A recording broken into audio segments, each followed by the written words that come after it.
My dad and the Biden, please sit down.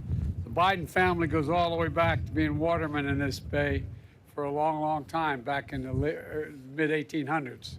And my father was born and raised here in Baltimore. And there's a strong, strong connection. Still have family in the region as well. Governor Moore, Senator Cardin, Senator Van Hollen, Congressman Fumey, Mayor Scott, County Executive Johnny O. I like that. Johnny O, ho, ho. To all the military members and first responders, and most importantly, the people of Maryland, I'm here to say your nation has your back, and I mean it. Your nation has your back.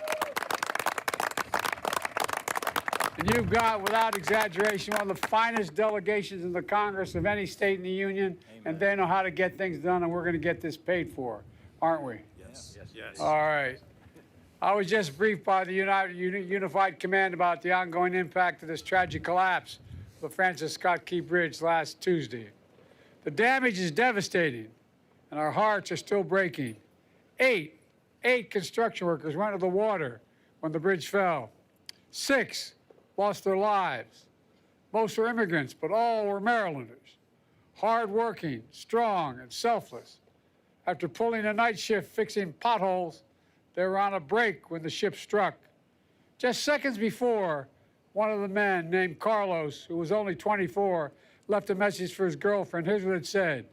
"We just poured cement. We're waiting for it to dry," he said. Well, to all the families and loved ones who are grieving, I've come here to grieve with you. We all are. It's not the same, but I know a little bit about what it's like to lose a piece of your soul, to get that phone call in the middle of the night to say family members are gone. I've been there. It's feeling like having a black hole in your chest, like you're being sucked in, unable to breathe. The anger, the pain, the depth of the loss is so profound. And we know it's hard to believe, and you're probably not going to believe me, but I can tell you now from personal experience, the day is going to come when the memory of your loved one as you walk by that park or the church or something that you shared together is going to bring a smile to your lips before it brings a tear to your eye. It's going to happen. It's going to take a while, but I promise you it will happen. And that's when you know you're going to be able to make it. I promise you it will come. Our prayers for you is that time comes sooner rather than later, but it will come. We'll also never forget the contributions these men made to this city. We're going to keep working hard to recover each of them. And you know, my vow is that we will not rest, as Carlos said, until the cement has dried and the entirety of a new bridge. A new bridge.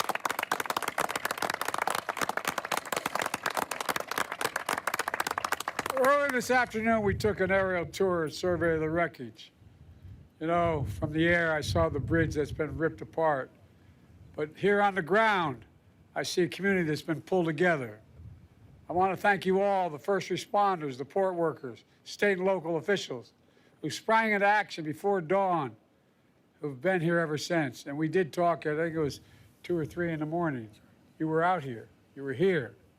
Within minutes of the collapse, the U.S. Coast Guard arrived on the scene. Within hours, I ordered personnel from the Army Corps of Engineers, the Navy, the Department of Transportation to assist in every way possible. Within a day, we stood up a unified command. In the weeks to come, I want you to know we're going to continue to have your backs every step of the way. I guarantee you. I guarantee it. First is our priority to reopen the port. This is one of the nation's largest shipping hubs. And it's the top port in America, both in importing and exporting of cars and light trucks, the #1. Simply put, the impact here has a significant impact everywhere, up and down the coast and around the country. Thousands of tons of mangled steel remain lodged in the water, blocking ships from moving in and out of the harbor. I've directed the Coast Guard, the Navy, and the Army Corps of Engineers, who are, by the way, the finest engineers in the world, and the state officials to work together to help remove this steel as quickly as possible and as safely as possible. So far, our team has been able to clear 2 small channels for essential ships, helping clear the wreckage. And yesterday, the Army Corps announced that by the end of April, they'll be able to open the third channel for some commercial traffic, including car carriers. And by the end of May, we'll open the full channel, the full channel.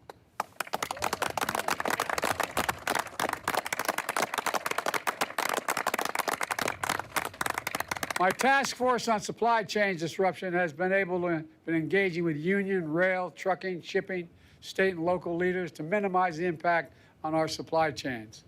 And I'm proud to announce that the federal government will provide over $8 million in grant funds to make the infrastructure improvements at Sparrows Point as the only port unaffected by this collapse, which will allow Sparrows Point to take on more ships. And that's happening now, will happen shortly.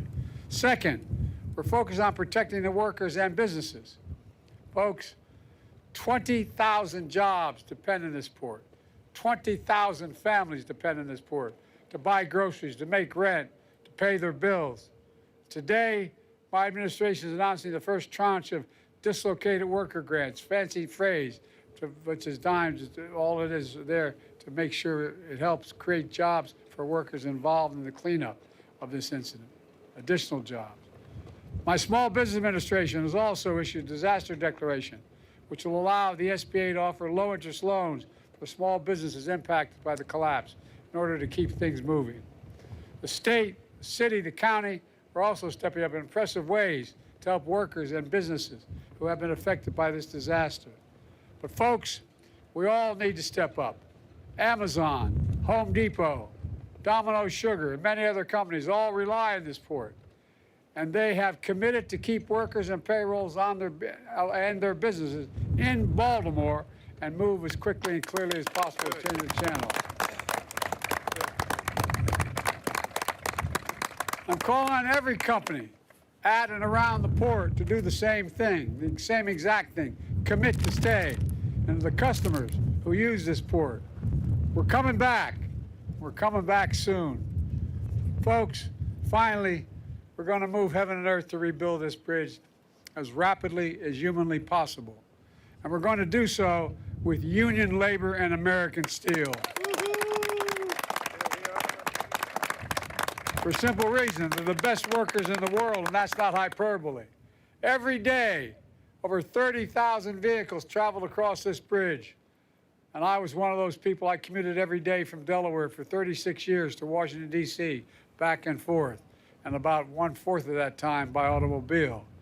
I've been to every part of this port. Folks, we now face a question no American should ever have to ask. How will I get to work? How will I go to school? How will I get to a hospital? Response, everyone, including Congress, should be asking only one question, and they're going to be asked a question by your delegation. How can we help? How can we solve that problem? My administration is committed, absolutely committed, to ensuring that the parties responsible for this tragedy pay to repair the damage and be held accountable to the fullest extent the law will allow. But I also want to be clear. We will support Maryland and Baltimore every step of the way to help you rebuild and maintain all the business and commerce that's here now. As the governor can tell you, within hours of the Maryland request, we approved $60 million in emergency federal funding. I fully intend, as the governor knows, to have the federal government cover the cost of building this entire bridge, all of it, all of it. As we've done in other parts of the country in similar circumstances. When I stand here, I call on Congress to authorize this effort as soon as possible. Let me close with this.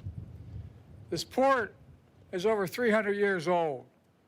As a matter of fact, as I said, my great-great-grandfather worked here as a waterman in this bay.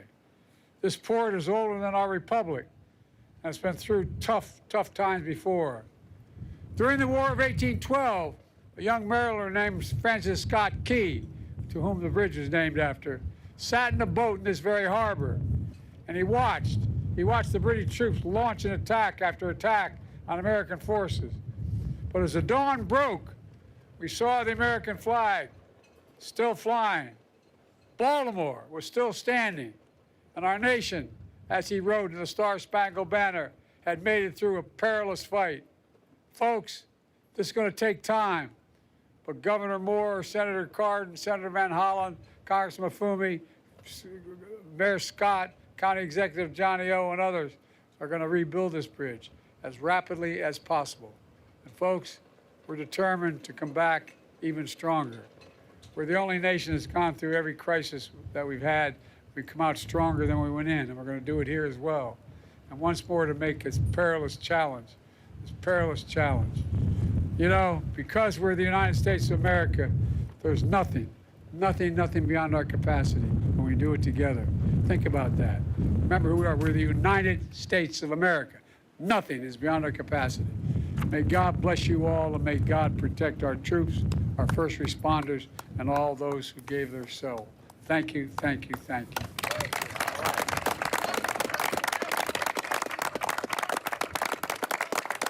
Go this way.